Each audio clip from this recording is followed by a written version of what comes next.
The words, the Jewish hospital, I feel like I've always, heard while we were visiting my grandparents in Maine and later in Minneapolis where they moved. I was young at the time. I didn't really know what they meant. But little by little, I kind of got interested. I went into medical school, so I was interested.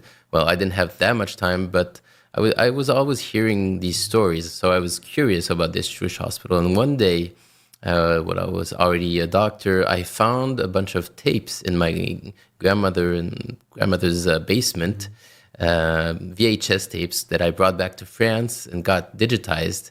And then I got to listen to all her USC Shoah Foundation interviews from maybe 25, 30 years before.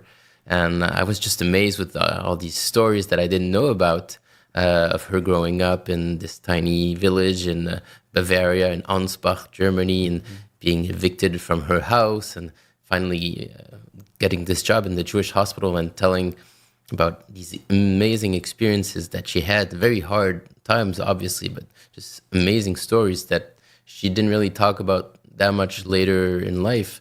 She did because she was a Holocaust educator, but I was too young at the time, so I didn't really know. So that really prompted me to get interested in this story, and I finally read a lot of books. I was lucky to be able to talk to her because she was still alive at the time, ask for some details, and of course, really study those interviews and all the books I could get my hands on. So that's kind of how I got to this story.